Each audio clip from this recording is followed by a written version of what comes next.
Hello creations. Hi all, ఇక్కడ మనము paper తోటి సైకిల్ ఎలా ప్రిపేర్ చేసుకోవాలో చూపెడుతున్నాను.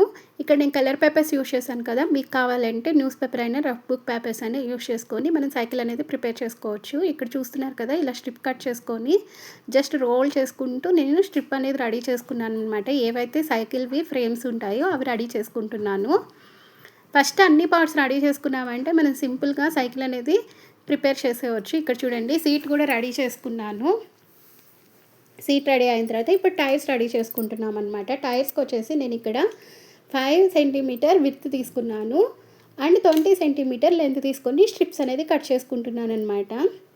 మీకు నార్మల్ పేపర్తోనే తయారు చేసుకొని పెయింటింగ్ వేశారంటే సేమ్ అదే లుక్ వస్తుంది. ఈ విధంగా అప్ అండ్ డౌన్ మెథడ్లో ఫ్లవర్స్, సేమ్ ఫ్లవర్ ఎలా మనం తయారు చేసుకుంటున్నామో అదే ప్రాసెస్. ఈ ఫ్లవర్స్ యూజ్ చేసుకొని మీరు ఏదైనా ప్రిపేర్ చేసుకోవచ్చు అనమాట.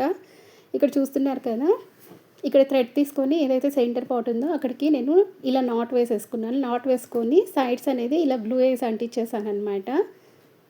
చూడండి, ఫ్లవర్ షేప్ వచ్చింది కదా. ఈ విధంగా మనం ఫ్లవర్స్ కూడా రెడీ చేసుకోవచ్చు. ఇది ఒక ఐడియా అనమాట. సో ఫైనల్గా 2 అయితే నేను టైర్స్ ప్రిపేర్ చేసుకున్నాను. మీకు కావాలంటే 3 టైర్ సైకిల్ కూడా తయారు చేయవచ్చు. ఇప్పుడు నేను ఎల్లో కలర్ స్ట్రిప్ తీసుకొని ఇక్కడ వచ్చేసి బటన్ టైప్లో సెంటర్కి పేస్ట్ చేస్తున్నాను అనమాట. చూడండి, ఈ విధంగా సెంటర్లో ఇలా బటన్స్ లాగా పెట్టాను. ఈ ప్రాసెస్ కూడా అయిపోయింది కదా. నెక్స్ట్ వచ్చేసి చూడండి, మనం స్ట్రిప్స్ రెడీ చేసుకోవడం వల్ల ఎంత సింపుల్గా ఇప్పుడు స్టిక్కింగ్ అనేది అయిపోద్ది. చూడండి, ఫ్రేమ్స్ అనేది నేను స్టిక్ చేస్తున్నాను. ఫ్రేమ్స్ అంటే ఏం లేదు, సైకిల్కి రాడ్స్ ఉంటాయి కదా, ఆ రాడ్స్ పెడుతున్నాను అనమాట. ఇక్కడ నేను స్టాండ్ కూడా సపరేట్గా ఇవ్వట్లేదు.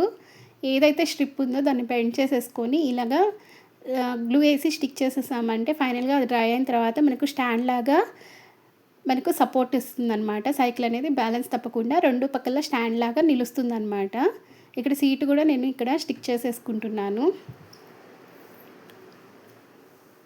సో సమ్మర్లో పిల్లలు ఎలాగో ఖాళీగా ఉంటారు కదా, వాళ్ళకి ఇలాంటి క్రాఫ్ట్ ఇవ్వండి, హ్యాపీగా ఎంజాయ్ చేస్తూ చేసేస్తారనమాట. చూడండి, ఫైనల్గా అన్ని పార్ట్స్ స్టిక్ అయిపోతున్నాయి. సీట్ అనేది లాస్ట్గా స్టిక్ చేశాను. ఈ వీడియో గమనించినట్టయితే నేను మెయిన్ పార్ట్ అనేది ఒకటి స్కిప్ చేశాను. అదేంటో గెస్ చేసి కమెంట్ సెక్షన్లో కమెంట్ చేయండి. ఈ వీడియో పూర్తిగా చూసిన వాళ్ళకి మాత్రమే అది అర్థమవుతుందన్నమాట. ఇక్కడ ఫ్రంట్ చూస్తున్నారు కదా, బాస్కెట్ అనేది రెడీ చేసుకున్నా. కొన్ని ఫ్లవర్స్ నేను రెడీ చేశాను. కావాలంటే మీరు న్యాచురల్ ఫ్లవర్స్ కూడా బాస్కెట్లో పెట్టుకోవచ్చు అనమాట. ఇది చిన్నదిగా నేను తయారు చేశాను కదా, మీకు కావాలంటే బిగ్ సైజ్ తయారు చేసుకొని షోకేస్లో కూడా పెట్టచ్చు, మంచిగా ఉంటుంది. ఏం పార్ట్ అనేది ఇప్పటికైనా ఐడియా వచ్చింది అనుకుంటున్నాను. ఐడియా వచ్చుంటే కమెంట్ సెక్షన్లో కమెంట్ చేయండి. ఫైనల్గా నేను పింక్ కలర్ తోటి ఇక్కడ కలరింగ్ అనేది ఇచ్చేసి ఫైనల్ అవుట్పుట్ ఎలా ఉందో చూసి కమెంట్ సెక్షన్లో